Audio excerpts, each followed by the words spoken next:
Vo im'я Otca i Syna i Sviatoho Ducha. Amín. Sláva Isusu Christu. Prepodobné otcové, drahí bratia i sestry, milá mládež. Dnes, keď som prišiel do Košec, tak mňa na biskupství privítali. Otče, vitaj, máš duchovnú obnovu, jaká tvoja téma? A ja kažu, no jakým spôsobom čítať Sväté písmo v rodine. A otec duchovný mi jeden odpovedať, no jak, povidím zlíva doprava. Isté, je to zaujímavá téma a dosť aktuálna a môžeme povedať, možno aj už pomaličky zabudnutá téma a skutočnosť i v našich rodinách. Totižto Ján Zlatoustý jednu zo svojich propovedí začína tak. Toto, što značiť jedlo pre telo, toto značiť Sväté písmo pre dušu. Začal školský rok a známe, že ditočky idú do školy, treba raňajky poruchtovať, v školi taká 10. bude, obід, prídu zo školy olovrant a potom večeria. 5 raz do dňa človek sa stará o svoje telo, o svoj žalúdok. A tiko raz do dňa sa starať, čím kormiť a vôbec či kormiť svoju dušu, čím ju nasečujeme. Možno, keď sa nám podarí prísť do cirkvi raz do týždňa, tačujú Božie slovo, ktoré otec duchovné počítať. Totiž to hovoríte o Svätém písmi a Božie slovo, Biblia, je nám známe, že to je to posvetné, čo máme, lebo tam sú zjavené Božie pravdy. Božie slovo je silné, živé, aktuálne a očisťuje, uzdravuje a posviačuje človeka. Má veľkú silu v sobie a za to je bars potrebné ho čítať. My vo východnej cirkvi máme zvlášť takú výnimočnosť alebo dar, že máme veľa ikon, veľa maleb. Jednoducho, kde je Božie slovo v obrazi. A práve aj čez toto obraze človek už môže čítať Božie slovo. Že vidieť. Ja si pamätám, jak malý chlopec, čím neznal čítať a mali sme doma veľkú Bibliu, ilustrovanú obrázkovú. Toto obrázky, ktoré tam boli, stvorenia svita, Noémova archa, ja neznám, z Nového Zavita, rozmnoženia chlíba, 5 chlíbiv, 2 ryby. Všetko ilustrované, toto obrázky mi ostali v pamäti do dnešných dní. Keď čítam Sväté Evanjelie alebo párajme ich Starý Závit, tak už sa mi toto obrázky prídu do pamäti, bo človek môže čítať i Božie slovo aj z obrazy, z ikon, ktoré sú v našich chrámoch. Čítať Sväté písmo, to znamená modliť sa. Lebo aj tota svätá liturgia, všetky časti sú poskladané zo Svätého písma, z niečoho ončoho. I toto molitvo, čo vy znáte, Otče náš, Bohorodice, to je Sväté písmo, psalm, ktorý sa molíme. Už ich známe naspamäť. Len je treba ich čítať, moliť sa, hovoriť s Bohom. Človek, keď chce čítať, musí aj mať Sväté písmo. Spomianu len moju skúsenosť z 18 detí, ktoré boli na prvú spoviť, 2 sa prihlásili, že majú doma Sväté písmo. Z 18 detí 2 sa prihlásili. Za to v mamke, babke, neznáte, čo kúpite jak darček? Nekúpuj autíčka, babík, kúp Sväté písmo. Už malinkomu dieťaťu môžeš ilustrovanú Bibliu kúpiť, že by už mohli čítať z obrázky v Božie slovo, ktoré má silu. Ktoré jednoducho už toľ malé dieťatko nasáva do sebe jak špongia. Bo čím ich nakormíme, toto z nich bude vychodiť. Keby ste sa oprosili, či všetky časti Harry Pottera majú. Ale Sväté písmo doma nemá v misce.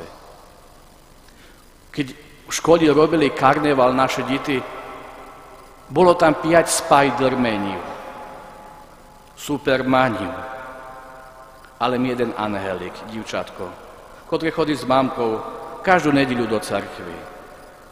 Čím ich kormíš, toto bude z ditočka aj vychoditi, z ditinka. My za molodých čas sme nemali také možnosti, internetu, telefónu, mobily a tak ďalej.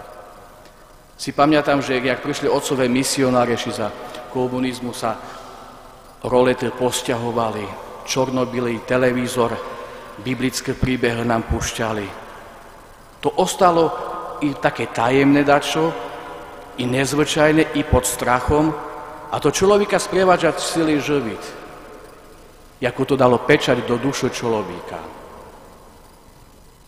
Dalo to silnú pečať. A teper deti pozerajú Pokémoniu, tá budú sa správať jak Pokémono. Čím ich kormíme, toto z nich bude vychodiť. Čítať Sväté písmo je veľká vec. A za to Joán Zlatoustý pokračuje ďalej. No osoby povíste, veď ja nejmám monach. Što ja budu čítať? Ja mám manželku, ja mám deti. Praví, vy máte vece čítať. Bo na vás je vecej útokiv, jak na rodinu, tradičnú, otec, mama, dieťatko. Či nepotrebujeme ochranu silnejšiu? Z rozprávok, z fantastických a neznám čo, nereálnych vecí človek ochranu nenajde. Najde len ochranu v Svätým písmi, Božím slovi, ktoré má celú miniť život človeka. Tiko raz mi ľudia povedia, oče, mám taký či onaký problém, a keď im otvoril Sväté písmo, tam im našol odpoveď na svoj problém. Otvor Sväté písmo, čítaj. Nemusíš od A po Z, takže som sobie vyhľadal na internete, jak čítať Sväté písmo. Tak vám dá z biblia.sk a začne Evangelia. Toto, čo Isus v Novým zákoni, jeho narodením, všetko vysvetlil a doplnil, čo bolo naznačené v Starým závete. Čítať písmo je treba, predovšetkým v rodine. Tam to začínať. Otec duchovníku vám nepríde každý večer a bude deťom čítať namiesto rozprávok biblické príbehy. To musí táto mama. Keď sa táto bude hrať s mobilom, aj dieťatko sa bude hrať s mobilom. Ale keď táto mama zobere dieťatko za ruku a príde s ním do cirkvi, aspoň tam čuje Božie slovo, ktoré je čítané a ktoré je svešteníkom aj vykladané. Dnešná téma je, jak čítať Sväté písmo v rodení. Tu je treba povedať, že je treba čítať pravidelne a často, čím častejšie. Možno si vyčleniť čas, nenajti, bo čas sa nikde nenajde. Vyčleniť, vyhradiť. Koli možno večer sobie siademe a počítame aspoň možno jednu kapitolu, možno jeden príbeh, možno 3 vety. Vieru tomu, že to je tak aj vo vašich rodinách. Keď zavolám svojmu spolužiakovi, sviaštenikovi, nedvíhať mi telefon, zavolať mi o 9 večer. Prebažem ti nedvíhnú, bo my sa o 8 molíme, mať 5 detí. Výborne, jednička. Stredíte, dáš to bude. Zavolám druhomu a on mi hovorí, môžeš spokojne, my nepozeráme televízor, ja iba správa na internete a svojim deťom jedine púšťam biblický príbeh. Pustíš im sviaté veci, budú deti sviaté. Pustíš im Pokémoniu, budú sa správať jak Pokémoni. Jak čítať písmo v rodini? No začať už od maleňka. Od maleňka, čím častejšie a pravidelne. Keď sa doma tomu nevyjde času, vedú dieťatko do cirkvi. Tam čuje Božie slovo. Prídeme nedeľu zo cirkvi, što bolo v Evangeliu, što otec duchovný povieli. Hovorte o tým. Netakoj o politiky a jak robota bude a všetko, čo treba. Toto bude. Kým je to čerstvo v pamäti. Tak aj toto biblické príbehy ilustrované mi ostali v pamäti, keď slúcham Božie slovo.